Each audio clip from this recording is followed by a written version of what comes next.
দিন দিন কঠিন হয়ে যাচ্ছে চাকরির বাজার, বাড়ছে বেকারত্বের হার। এমন সব হতাশার মাঝেও কিছু সরকারি বেসরকারি আর উন্নয়নমূলক সংস্থা প্রতিনিয়ত আমাদের আশার আলো দেখাচ্ছে।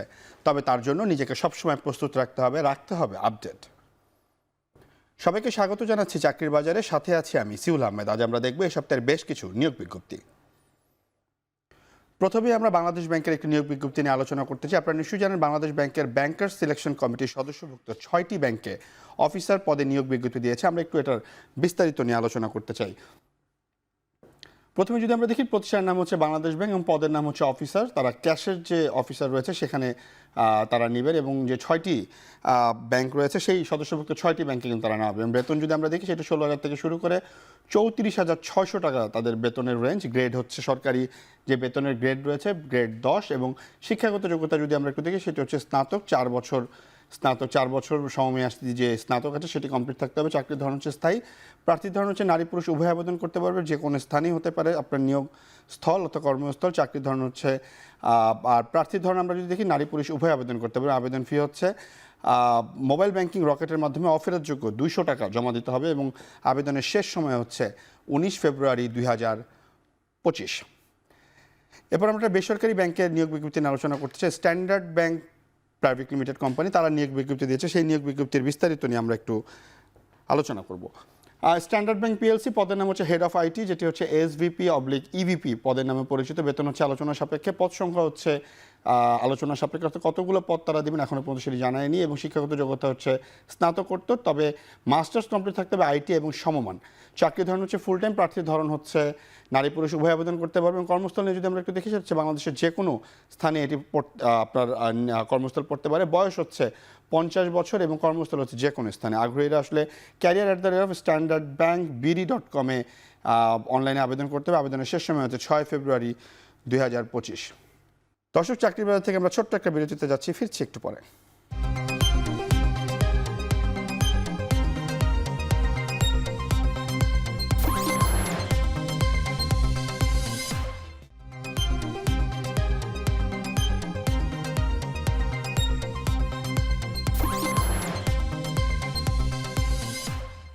বিরতির পর ফিরে এলাম। আপনারা দেখছেন চাকরির বাজার। আমরা একটু ব্র্যাক ব্যাংক পিএলসি অর্থাৎ প্রাইভেট লিমিটেড কোম্পানি নিয়ে আলোচনা করতে চাই। তারা তাদের নিয়োগ বিজ্ঞপ্তি দিয়েছে, সেই নিয়োগ বিজ্ঞপ্তি নিয়ে একটু আমরা দেখব।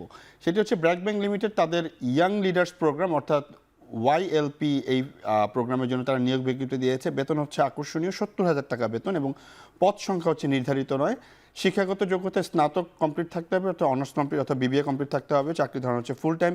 প্রার্থীর ধরন হচ্ছে নারী পুরুষ উভয় আবেদন করতে পারবে। কর্মস্থল হচ্ছে যে কোনো স্থানে। বয়স তারা নির্ধারণ করে দেয়নি। কর্মস্থল হচ্ছে ব্র্যাকের যতগুলো শাখা আছে সেই যে কোনো একটি শাখাতে আবেদনের নিয়ম হচ্ছে আগ্রহীরা ব্র্যাক ব্যাংক PLC এর মাধ্যমে আবেদন করতে পারবে, অর্থাৎ তাদের ওয়েবসাইটে গিয়ে আবেদন করতে হবে। আবেদনের শেষ সময় হচ্ছে 7 ফেব্রুয়ারি 2025। শীর্ষস্থানীয় শিল্প প্রতিষ্ঠান কর্ণফুলী গ্রুপ তারা একটি নিয়োগ বিজ্ঞপ্তি দিয়েছে। তারা অ্যাসিস্ট্যান্ট রিজিওনাল ম্যানেজার পদের জন্য নিয়োগ বিজ্ঞপ্তি দিয়েছে। আমরা একটু সেটি নিয়ে আলোচনা করতে চাই। সেটি হচ্ছে যে কর্ণফুলী গ্রুপ তাদের assistant regional manager, deputy regional manager অথবা রিজিওনাল ম্যানেজার এই তিনটি যে কোনো একটি পদের জন্য তারা নিয়োগ বিজ্ঞপ্তি দিয়েছে। বেতন হচ্ছে 35,000 টাকা থেকে শুরু এবং 50,000 টাকার মধ্যে, অর্থাৎ তাদের যে অভিজ্ঞতা 5 বছরের অভিজ্ঞতা তারা চেয়েছে এই অভিজ্ঞতার মধ্যেই কিন্তু আপনার বেতন নির্ধারণ করা হবে। পদ সংখ্যা হচ্ছে মাত্র একটি এবং শিক্ষাগত যোগ্যতা হচ্ছে আপনাকে MBA কমপ্লিট থাকতে হবে এবং চাকরির ধরন হচ্ছে ফুল টাইম। তবে একটি জিনিস খেয়াল রাখতে হবে, শুধুমাত্র পুরুষরাই এই চাকরিতে আবেদন করতে পারবে এবং বয়স হচ্ছে সর্বনিম্ন 30 বছর। আবেদনের নিয়ম হচ্ছে আগ্রহীরা কর্ণফুলী গ্রুপের মাধ্যমে আবেদন করতে হবে এবং আবেদনের শেষ সময় হচ্ছে 15 ফেব্রুয়ারি 2025। আমরা একটু উন্নয়ন সংস্থাগুলো নিয়ে আলোচনা করতে চাই। আপনারা নিশ্চয়ই জানেন যে আন্তর্জাতিক উন্নয়ন সংস্থা প্ল্যান ইন্টারন্যাশনাল বাংলাদেশ তারা একটি নিয়োগ বিজ্ঞপ্তি দিয়েছে। সেই নিয়োগ বিজ্ঞপ্তি নিয়ে আমরা একটু দেখতে চাই। সেটি হচ্ছে যে প্ল্যান ইন্টারন্যাশনাল বাংলাদেশ তারা চাইল্ড ডাটা কোঅর্ডিনেটর হিসেবে নিয়োগ বিজ্ঞপ্তি দিয়েছে এবং বেতন হচ্ছে 77,145 টাকা থেকে শুরু করে 96,431 টাকা পর্যন্ত এবং অভিজ্ঞতা 3 বছর চেয়েছে, অর্থাৎ আপনার বেতন নির্ধারণ করা হবে আপনার কতটুকু অভিজ্ঞ এই কাজের প্রতি এবং পদ সংখ্যা হচ্ছে নির্ধারিত নয়। স্নাতক হচ্ছে তাদের শিক্ষাগত যোগ্যতা তারা চেয়েছে এবং চাকরির ধরন ফুল টাইম। তবে একটি জিনিস খেয়াল রাখতে হবে, কর্মস্থল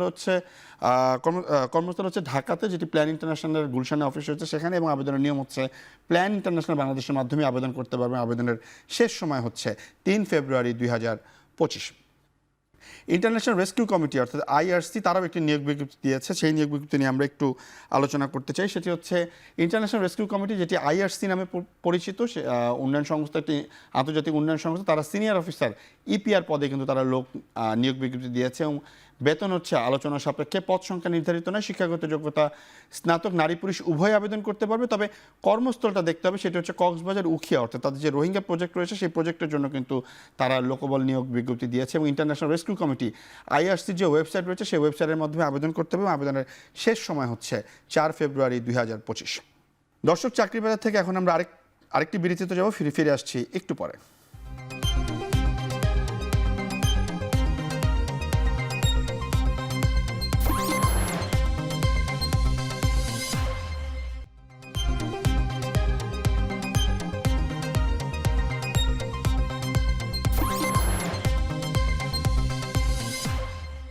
বিরতির পর ফিরে এলাম। আপনারা দেখছেন চাকরির বাজার। আপনারা নিশ্চয়ই জানেন প্রতি সপ্তাহে আমাদের সাথে একজন কর্পোরেট অতিথি উপস্থিত থাকেন, যিনি আমাদের চাকরির বাজারে বিভিন্ন কর্পোরেট টিপস দিয়ে থাকেন। আজ আমাদের সাথে স্টুডিওতে উপস্থিত আছেন Nayan Bhowmik, product head international operation, Ashok লেল্যান্ডে কর্মরত আছেন তিনি। নয়ন ভাই, আপনাকে অসংখ্য ধন্যবাদ, আপনি আমাদেরকে সময় দিয়েছেন। ধন্যবাদ ভাই আপনাকেও আমাদেরকে ইনভাইট করার জন্য। আচ্ছা নয়ন ভাই, আমরা একটু জানতে চাইছি, জুলাই আগস্ট গণ অভ্যুত্থানের পরে আমরা দেখলাম যে অনেকগুলো চাকরি নিয়োগ বিজ্ঞপ্তিগুলো বন্ধ ছিল, একদম রিটেন এক্সাম থেকে শুরু করে সরকারি বেসরকারি সবগুলোই বন্ধ ছিল। এখন আসলে চাকরির বাজারে কি অবস্থা? আপনারা কর্পোরেট কোম্পানি থেকে কি দেখছেন, যে আপনারা কি নিয়োগ বিজ্ঞপ্তিগুলো দিচ্ছেন? নিয়োগ যারা পেতে আগ্রহী তারা কি আসলে আবেদন করছে? আমি যদি এই জুলাইয়ের অভ্যুত্থানের পরের কথা যদি বলি, আমরা কয়েক মাস আমাদেরকে একটু টাফ সিচুয়েশনের মধ্যে দিয়ে যেতে হয়েছে, বাট অক্টোবর থেকে আমরা বিজনেসটা আবার একটু গ্রোথের দিকে দেখতে পাচ্ছি, যার ফলে এখন আমাদের রিসেন্টলি বেশ কিছু ভ্যাকেন্সি যাচ্ছে, বিভিন্ন ওয়েবসাইটগুলোতেও দেখা যাচ্ছে। এবং যখন বিজনেস আপ দিকে যাচ্ছে তখন অবভিয়াসলি কোম্পানিও তাদের নতুন এমপ্লয়িকে রিক্রুট করার জন্য বিজ্ঞাপন দিচ্ছে এবং আমরা এটাকে পজিটিভলি দেখছি। অন্যান্য বাজারটার কি অবস্থা? পুরো চাকরির বাজারটা কি এখন মোটামুটি আপনার কাছে কি মনে হচ্ছে দেখে, যে আগের চেয়ে ভালো নাকি আগের মতো ফ্লোটা আছে এখন? আগের থেকে একটু স্লো আছে, কারণ হচ্ছে এখানে বেশ কিছু ফরেন ইনভেস্টমেন্ট নিয়ে একটু আটকে গিয়েছে বা স্টেগনেন্ট হয়ে আছে, যার কারণে একটু স্লো। তবে এটা ধীরে ধীরে একটু উন্মোচনের দিকে যাবে, যখন কিনা ফ্যাক্টরিগুলো আরও হেভিলি প্রোডাকশন বা এইগুলোর দিকে যেতে পারতেছে, তখন হয়তো বা আরও নতুন নতুন রিক্রুটমেন্টগুলো দরকার পড়বে। সেই সাথে একটা ইম্পর্ট্যান্ট ফ্যাক্টর হচ্ছে যে ব্যাংকিং কিছু ক্রাইসিস চলছিল, ইন্টারেস্ট রেট, ইনফ্লেশন, এইসব বিষয়গুলো, এইটা আমাদের চাকরি বাজারকে ইম্প্যাক্ট আসে। কারণ যখন ইনফ্লেশন রেট বেশি থাকে তখন প্রাইভেট কোম্পানিগুলো একটু কম ইনভেস্টমেন্ট করতে পারে because of that interest rate. তো সেই ক্ষেত্রে আমরা হয়তো বা এখন গ্রোথ দেখবো, বাট যতটা আগে ছিল ততটা দেখবো না। কিছুক্ষণ পর বা কয়েক মাস পর হয়তো বা সেটা আমরা পজিটিভলি দেখতে পারি। আচ্ছা নয়ন ভাই, আরেকটা জিনিস জানতে, সেটা হচ্ছে আমরা দেখি যে আসলে আপনারা যখন একটি পজিশনের জন্য নিয়োগ বিজ্ঞপ্তি দেন তখন আসলে শেষে যদি 2 জন থাকে ক্যান্ডিডেট, সেক্ষেত্রে আসলে আপনারা একজনকে কিভাবে চুজ করেন? মানে তার কোন এমন জিনিসটা যেটা অন্য একটা ক্যান্ডিডেট চেয়ে আলাদা, কিংবা আপনার কোম্পানির জন্য সেটি পারফেক্ট বলেই তাকে আসলে আপনারা জবটা দেন? এটা কোন কোন ক্রাইটেরিয়াগুলো থাকে? এটা খুব সুন্দর একটা প্রশ্ন। কারণ হচ্ছে গিয়ে যখন আমরা দেখি যে 2টা ক্যান্ডিডেটই ফুল 10 on 10, তখন আমাদেরকে বাছাই করে নিতে হয় যে ওই ক্যান্ডিডেটগুলোর মধ্যে কে আমার কালচারের সাথে বেশি অ্যাডপ্ট করতে পারবে, কর্পোরেট এনভায়রনমেন্টের সাথে কে বেশি অ্যাডপ্ট করতে পারছে, সেই সাথে কোম্পানির যে অবজেক্টিভের জন্য এই ম্যানপাওয়ারটাকে রিক্রুট করা হচ্ছে কে ওইটাকে বেশি এফোর্ট দিতে পারবে। তো এই ক্রাইটেরিয়াগুলো বেশি ইম্পর্ট্যান্ট আসে। অ্যাট দ্য সেম টাইম তার অ্যাডাপ্টেবিলিটি ফিচার্সটা একদম বেশি ক্রাইটেরিয়া হয়ে দাঁড়ায় তখন যখন লাস্ট মোমেন্টে আসে। সেক্ষেত্রে কি স্যালারি একটা বড় মানে ব্যাপারটা কি এরকম হয় যে অনেক বেশি স্যালারি চাইলো কিংবা যে একটু কম চাইলো, কিন্তু যে বেশি চাইছে তার প্রাধান্যটা কিংবা তার কোয়ালিফিকেশনটা একটু ভালো, তখন কি আপনার স্যালারিটাকেও করেন, মানে একটু বেশি স্যালারি কেউ নিয়ে নেন? কারণ কোম্পানি যখন একটা লোককে রিক্রুট করে তার পিছনে একটা সময় এবং অর্থ ইনভেস্ট করতে হয়, তো খুব বেশি ডিফারেন্স না হলে কোম্পানি এটাকে বেশি মানে ফোকাস ওয়েতে দেখে না। যদি একটু ফ্র্যাকশন ডিফারেন্স থাকে কোম্পানি তখন চায় যে বেস্ট ট্যালেন্টটাকে যখন রিক্রুট করা যায়, কারণ একটা ম্যান পাওয়ার যখন আসবে সে 3 মাস 6 মাস সময় থাকতে হবে, তারপর গিয়ে আস্তে আস্তে পারফর্ম করা শুরু করবে। তো এখন যখন একটা মিড লেভেল বা একটু সিনিয়র লেভেলে একটা ভালো লোকজন দরকার, আমাকে একটু বেশি টাকা দিয়ে হলেও তাকে আমার রাখতে হবে, কারণ সেই ট্যালেন্টটা আমাকে একটা লং টার্ম রিটার্ন দিবে। তো সেই ক্ষেত্রে কোম্পানি ফোকাস দেয় যে কার বেশি ট্যালেন্ট বা কোম্পানি গ্রোথের দিকে বেশি ফোকাস থাকছে। আচ্ছা, আপনাদের যে কোম্পানি অশোক লেল্যান্ড, সেই কোম্পানিগুলো ট্রান্সপোর্ট নিয়ে আপনারা অনেক কাজ করেন, সেই জায়গাতে যদি কোনো স্টুডেন্ট হোক, ফ্রেশার হোক, অথবা একটু মিড রেঞ্জের এক্সপিরিয়েন্স লোকরা যদি আবেদন করতে চায়, তার কোন কোন বিষয়গুলোতে বেশি ফোকাস করা উচিত এখন থেকেই? আমি যদি বলি যে স্টার্টিং ফ্রেশারের কথা যদি বলি, যে একটা ফ্রেশার যখন আমাদের সেক্টর বা নট অনলি অশোক লেল্যান্ড বা অটোমোবাইল সেক্টরে আসতে চাচ্ছে, তখন কিছু জিনিসগুলো আমরা বা টিপস হিসাবেও যদি বলি যে এই সেগমেন্টটা কোন দিকে যাচ্ছে, সেই অনুযায়ী যদি তার রেজিউমেটাকে একটু আপডেটেড করে নিয়ে আসে। অ্যাট দ্য সেম টাইম অনেক সময় আমরা রেজিউমেগুলোতে দেখি যে ফন্ট মিসম্যাচ থাকে, সাইজ মিসম্যাচ থাকে, তখন এগুলো অটোমেটিকলি রিজেক্টের দিকে চলে যায়। তো আমরা তখন ফোকাস দিই যে কে ক্লিন অ্যান্ড নিট অ্যান্ড একটা রিজিউমে বা সিভি আমাদেরকে ফরওয়ার্ড করছে। অ্যাট দ্য সেম টাইম কে আমাদের অবজেক্টিভের সাথে অ্যালাইন করে, তার এডুকেশন, সে ফ্রেশার যেহেতু, তার হয়তো বা ওয়ার্ক এক্সপিরিয়েন্স নেই, বাট তার অ্যাম্বিশনস বা তার অবজেক্টিভগুলো আমাদের গোলের সাথে অ্যাটাচ হচ্ছে যায়, সেটা সেই এমপ্লয়িটাকে আমরা বেশি ফোকাস দিয়ে থাকি। সেক্ষেত্রে কি বিশ্ববিদ্যালয়ে পড়াকালীন সময় যখন কেউ অনার্স করতেছে, বিবিএ করতেছে, সেই সময়টা থেকে আসলে তার ক্লাবে জয়েন করা, বিভিন্ন ওয়ার্কশপ, সেমিনার, ইউনিভার্সিটিতে যেগুলো এখন হয়ে থাকে, সেই জায়গাগুলো থেকে অ্যাটেন্ড করা খুব গুরুত্বপূর্ণ? খুবই একটা ইন্টারেস্টিং কোশ্চেন এবং আমার খুব ফেভারিট জায়গা এটা।